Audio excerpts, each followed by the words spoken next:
Repetition structures and looping. This is the first lecture in a series of 2 that goes over what a repetition structure is and what loops are. In this lecture, we're going to cover loop basics. So, the why and the what to loops. Well, first the why. Why do we use them? Well, computers really don't mind doing repetitive tasks. I mean, we as humans do. We get bored after a while, but a computer really doesn't. So they kind of like it. And it's a way to keep doing something over and over and over again. What we do with a loop is much like an if structure. There's going to be a condition determining if the loop's going to execute or not. And within that block will be code. That code will then repeat over and over and over until a particular condition is met, or while a condition exists, or for as many times as we need that loop to execute. So it saves time on writing code. It allows us to customize things and expand our code and allow it to do more. Anatomy of a loop. As mentioned in the slide before, we're going to have a condition, which is here and here, and then we'll have some code. So let's break this down a second. So we're going to use the word repeat. Now every language is a little bit different as far as what they do. For our purposes, we're just going to use the word repeat. So we start our loop block out with the word repeat. Inside, we're going to have some code. This is the piece that keeps repeating over and over again. On the bottom here, we have the particular condition. Whenever this condition is met, or until the condition is met, we're going to keep running around and around and around with our code until the particular condition is met. Once we meet that condition, then the loop will terminate. This is what's called a post-test loop, because the condition is at the bottom of the loop. Post-test loop always execute at least once. So once again, this is the body of the loop, the code, and then this here is our loop block. This example here on the bottom is just flipped. This is what's called a pre-test loop. So we have our condition at the top, and then some wording down here at the bottom to designate the block. Once again, very similar to the one above, and now we've got some code within our block. The main difference between these two is that this one will always execute at least once. This, we're not so sure. If the condition has not met to allow the loop to go in, then this code will never get executed. Loop termination or terminology. You'll hear the word iterations used a lot, and basically what that is every time the loop goes through. So what are the values of the variables? What is the code doing? Termination condition. Often we're going to use relational operators, logical conditions, that type of thing. This is what's going to cause the loop to stop or to keep going, depending on your wording. Block is the whole loop, including the condition. Body is the code that's going to repeat over and over again. And an infinite loop is a loop that just keeps running. And trust me, we all write these at least once. How the loop works. Okay, so here's just an example of some pseudocode. We're going to declare a variable called name, and that's going to be a string. Here is our block, our loop block right here. And we're going to write out to the screen, enter the name of your brother or sister. So the user is going to enter in the name of their brother or sister, then they're going to write it. We're going to loop, meaning we're going to keep repeating, enter the name of your brother or sister, input write, until name is equal to done. So when we go through here, let's say we've got 2 siblings in the house. One is named Bob, so we input Bob, write Bob. Since name done is not equal to Bob, we're going to loop again. Enter in the second name. Let's call this person Jim. We input Jim. We write Jim out to the screen. Jim is not equal to done. We loop again. Now we're done because we only have 2 siblings, so we enter the word done, write it out to the screen, and since done is equal to done, our loop ends.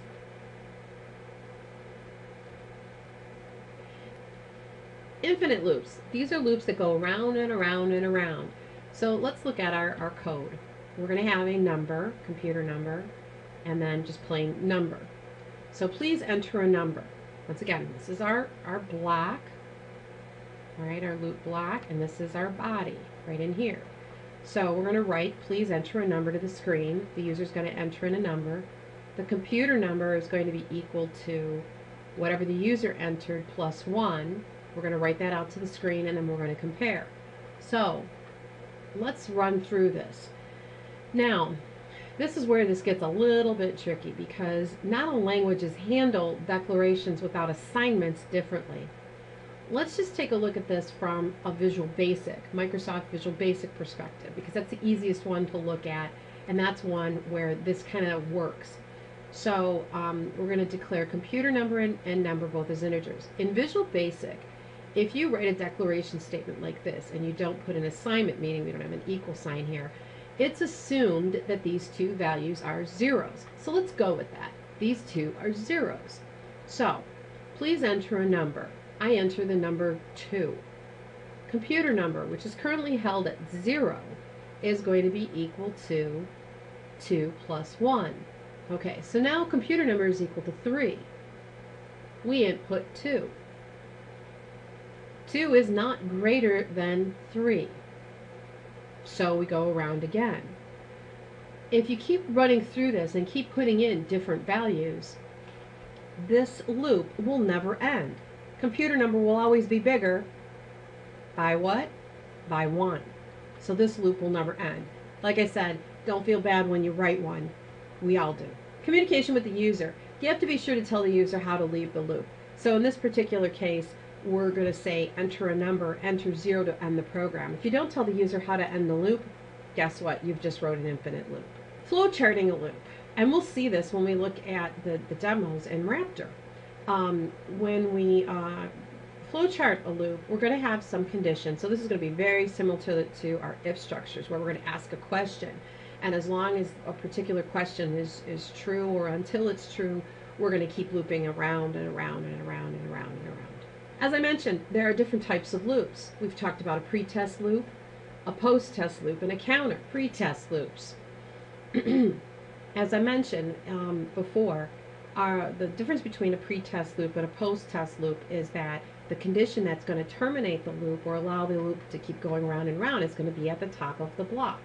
Okay, so here while number is not equal to 0. So as long as the user keeps entering a number that isn't 0, this loop is going to keep going around and around. What you'll notice is the wording while and until. Different languages handle this differently as far as what they'll allow. For instance, Visual Basic will allow while or until as your loop terminating conditions as either a pre-test or a post-test loop. Python only uses while and only uses pre-test loops. C++ differs as far as where you can use either one, either as a pre-test or as a post-test. Now, you can interchange while and until. This particular statement says while number is not equal to 0. If we wanted to use until, what we would say is until number equal to 0. Just by reversing what you're looking for, you'll be able to change the syntax. Post-test loops. For these, once again, here we've got our loop block, and our condition is down here at the bottom. So until number is equal to 0, we will keep going around and around. So post-test loops always execute at least once. Tracing a loop. You're going to want to do this because this is how you're going to be able to take a look at your output. So we're going to declare, in this little piece of pseudocode, we're going to declare a number as an integer. We're going to ask the user for the number and then input it. So let's say that we enter in a number, and follow along with the example, we enter in the number 3. So 3 is greater than 0, so we're going to execute the loop, and then we're going to write 3 to the power of 2, or 3 squared. So our output is 9. All right, now we go around again. Or we're going to input now another number. So let's say we've input now 1. 1 is greater than 0, so we're going to say 1 squared. 1 squared is 1. Input another number. So now let's say we input now a negative 1.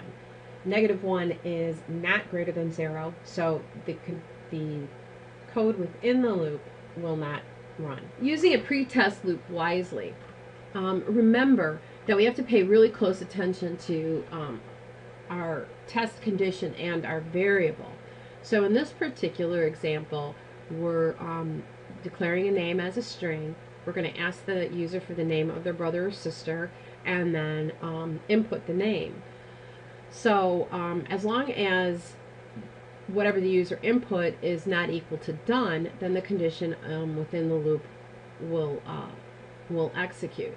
If the user went ahead and said at this first prompt and entered in done, then obviously this loop will never execute, because done is equal to done. And what happens is the computer reads this, makes the determination if the condition has been met.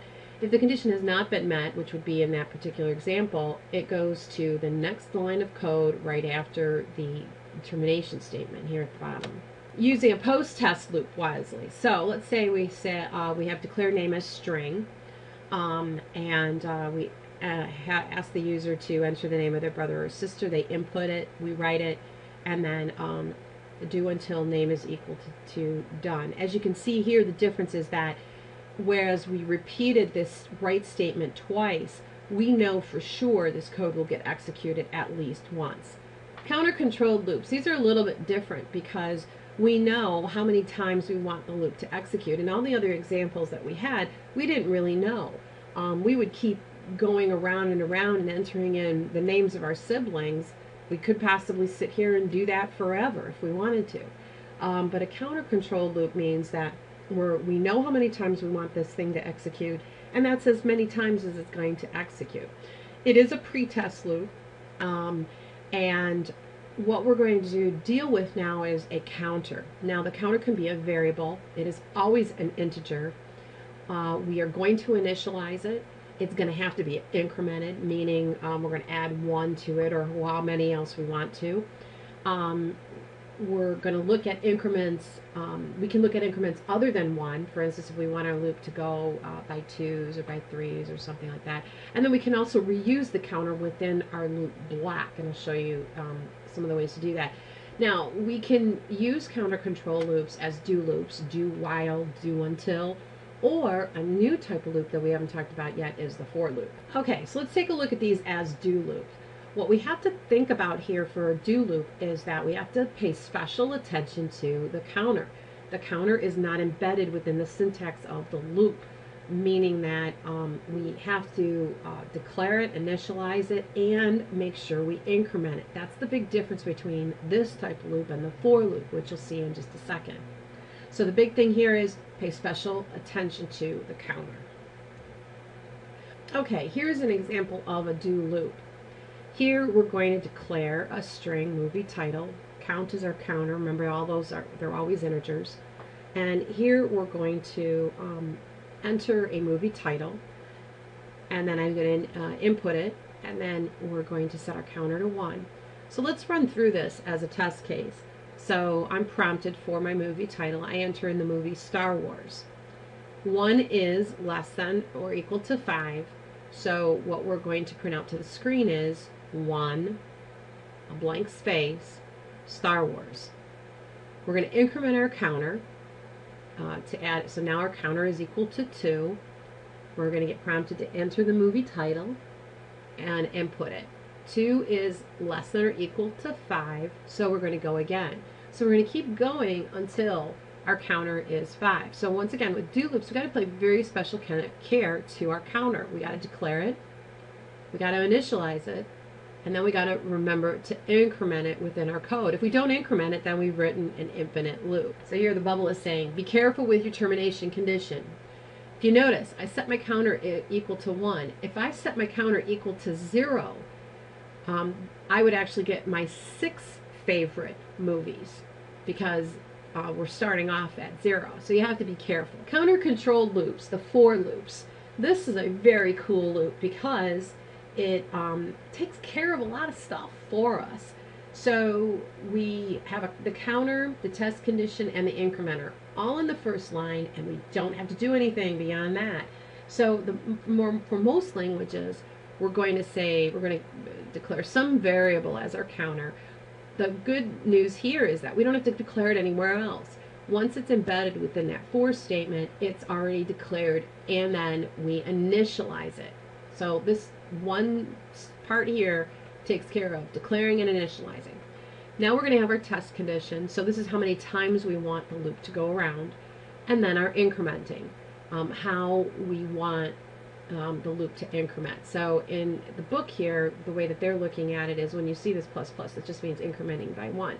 But we can increment by other values, and then we have the body of our loop. So these are actually a much easier loop to use, I think, than the do loops. So for loop specifics, well, let's talk a little bit about this initial value. It can be a variable. So if we don't necessarily know how many times, let's say we want to let the user decide, here is a to-do list. How many things do you want to put on your list today? We could make that how many items a variable that would basically end how many times that loop goes around and around. So we could have it be also an integer constant, which we've named somewhere higher up in the program. Another numeric variable, as long as it's an integer. Remember, we can't deal with floats here. And then we're going to set it equal to an expression containing a numeric value and a number. Once again, as long as it's an integer. So the test condition is the counter within the range of the specified condition? This is a pre-test loop. So this question is asked every time we get back to the top. And once again, it can be a number, another variable, numeric value, expression, that type of thing, as long as we're dealing with integers. Increment, decrement.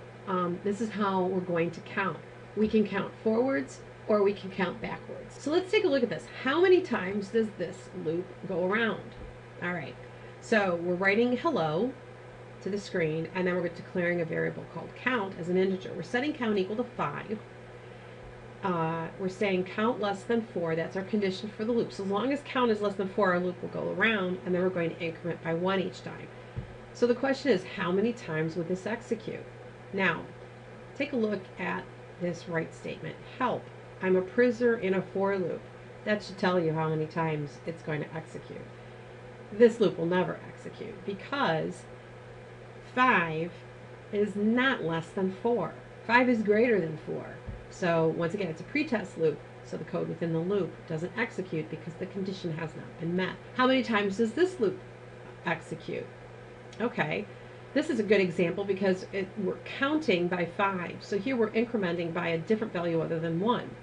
So we're starting off at 0, and as long as we're less than or equal to 15, we're going to keep going around, but we're incrementing by 5. So the first time around, count is 0. Add 5 to 0. Now the count is 5. This is the second time through the loop. 5 is less than or equal to 15, so we're going to go again. We're going to write 5 to the screen. Now we add another 5, and count is now equal to 10. 10 is less than or equal to 15, so we write 10 to the screen. Now we go around again, add another 5 to 10, which means 15.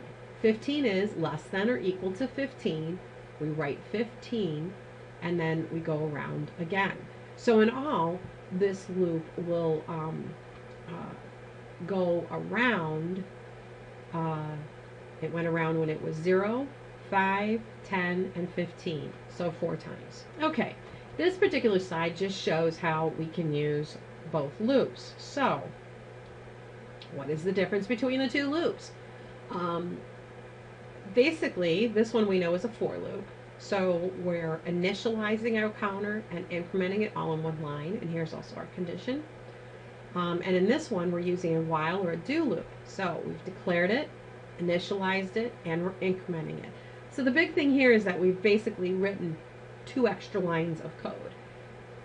Most of your instructors will not care which one you use when you write a homework assignment. It's whatever one makes most sense to you. This concludes this particular lecture about loop basics. If you have any questions about loop basics, please log that to the appropriate discussion forum.